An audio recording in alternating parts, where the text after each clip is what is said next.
Well, howdy, boys. I decided to come in my yard on the weekend here where it's nice and peaceful, and this truck caught my eye. I haven't given you guys an updaters in a while. This is one of those trucks I have nothing but good memories about, even though, oh, look at that. 448, come on. I haven't got a new camera. There you go, look at that, 448 on that clock. I'm the original owner of this truck. This truck has been totaled. It's been involved in 3 accidents, 2 minor and 1 major. So at 12,000 miles, this truck was totaled. We made a decision to restore it, and we did. My brother-in-law did a good job doing that. What I ended up doing is buying a whole front end from a truck out of Texas. They shipped it in. We threw the panels on, threw everything we needed there, and he sprayed it, put it back together, and went on the road. Not much time went by. A very famous YouTuber now decided to take down, I know you guys are going to be curious who it is, but he's on YouTube. Took down a post. Well, at least that's what he tells me. So it took out a bumper, a grill, and the shield, a bug shield. It dented the hood. I didn't mess with the hood. I just did new parts. 2 years went by. The current driver rear-ended another pickup. Took out the bumper, the grill, and all the radiators, as far as I remember, the court support and all that.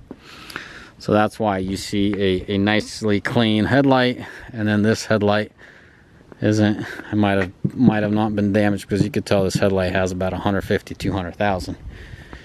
And this one's fairly new, because this incident happened like a year and a half ago.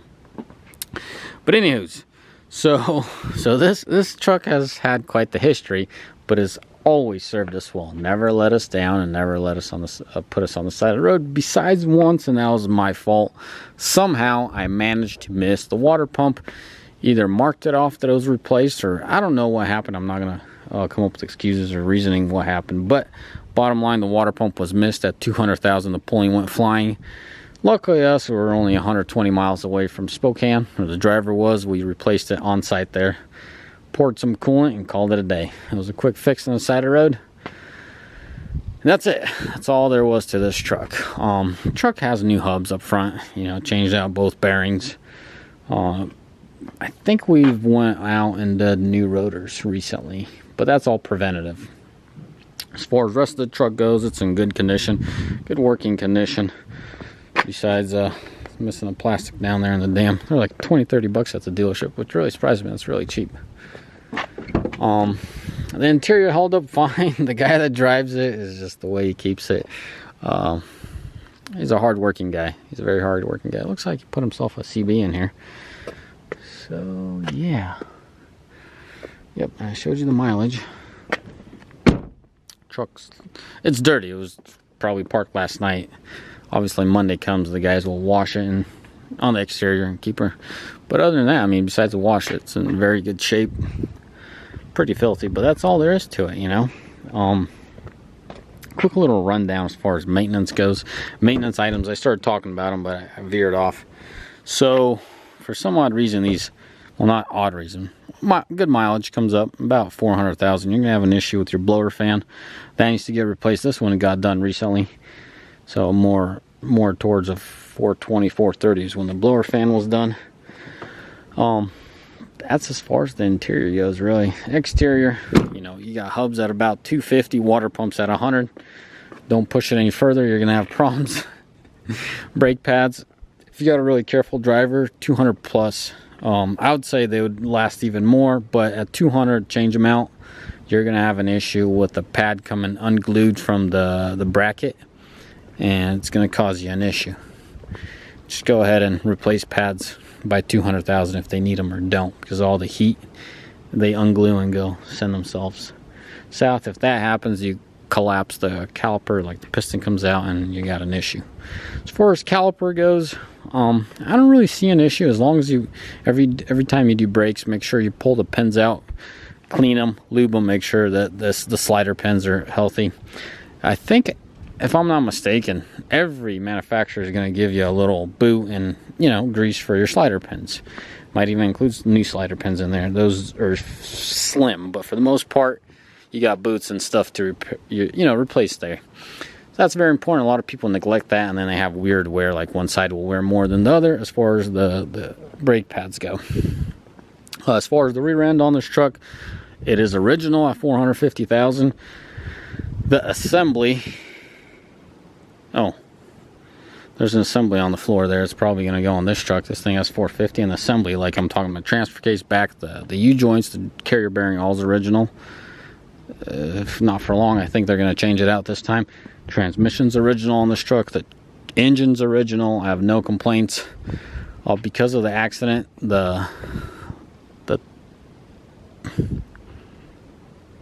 I think the bar that connects those two wheels, tie bar, got replaced because of that accident. This truck has seen one set of ball joints. For all you guys saying Ram's piece of crap and can't keep a front end together, I got nothing but good things to say from the 13s and up. For the 3500s, the front ends are solid. Pretty much what Ford did. I feel like Ram copied Ford on that one. Stout. Some guys ask about death wobble. We've never had an issue with that. In my truck, which is around here, has bigger tires and runs 35s, and I don't have a problem with death wobble. Thank God for that. But as far as suspension parts, guys, it's original. You know what I mean? Rest of it is all there. It's original. I just have nothing to complain about. I'm not gonna lie to you. I'm not gonna sugarcoat something either. That's it, man. That's all there is. It is very important to have those diff covers. I throw those on all my trucks. I think that's maintenance, you know, keeping up with the oil changes, and that diff cover is very important, and it's probably the reason why my trucks last as long as they last. But yeah, man, I just have nothing but good things to say about them, and you can't blame me, you know. For $450,000, all I've done is regular maintenance, or, you know, very few suspension parts. I mean, why? Who can complain with that? You know what I mean? Zero downtime, unless self-inflicted. Shoot. Why would you ever complain about that? You know, hold on a sec. We had an issue. Yes, this truck, guys. I'm going to tell you a little trick. So, the driver didn't put the truck in park and somehow managed to pull the key out. So, the engine or the transmission was nor in gear or parked, something along the lines of that. And it just did something weird. It wouldn't start. So, the mechanical release button is... Shoot, am I recording right? Where am I pointing at? There's a hole there. Shove like a screwdriver in there. It'll mechanically release your lever and just, you know, go from drive to park. Make sure the transmission rolls or whatever, clicks, your wheels roll. And that did the trick for him. So be careful with that. Make sure, if that's ever an issue where you go in there and just it's not registering that you want to start, it just won't allow to start. It could be one of the issues. You know, I mean, there's telltale signs where your alternator, or your batteries are starting to get weak, or your starter's starting to skip here and there. But out of the blue like that, check that out. That's what did the trick for us. I don't exactly recall what happened, but bottom line is he couldn't start it, and he just mechanically reset it. Fired right up. This truck gets phenomenal gas mileage. It gets, let me see. It's probably my best. Nope, my old Limited has the best mileage for some odd reason. Where are the keys to this truck over here? Let me see if I could go through his menu. Hop in here for y'all. So, well, trip A, 486 miles, and looks like it's 12.8, which is really good. I forget how to use these things. Nope. All you get. A lot, 430 miles, and that's 12.3, which is very impressive. I mean, this truck does nothing but haul a trailer behind it, 12.6. So this hangs out in the 12s. Vehicle information, guys, don't take it 100% right truth as far as engine hours go, because for some odd reason they reset themselves. But I will show them to you. I don't think they're accurate, but for you guys that are curious, for you guys that own a Ram, you guys know how it is. But it is what it is. That's it right there. 5,000 hours idle and about 85 driving. I don't know how accurate that is because I've seen them switch up on me. So anyways, boys, think that's it, man. That's all there is to this video. It looks like you need some windshield washing fluid. But good thing he's done with this trip. Alright, boys. As always, may the Lord bless you. And may y'all mighty fine day. Ciao. Bye.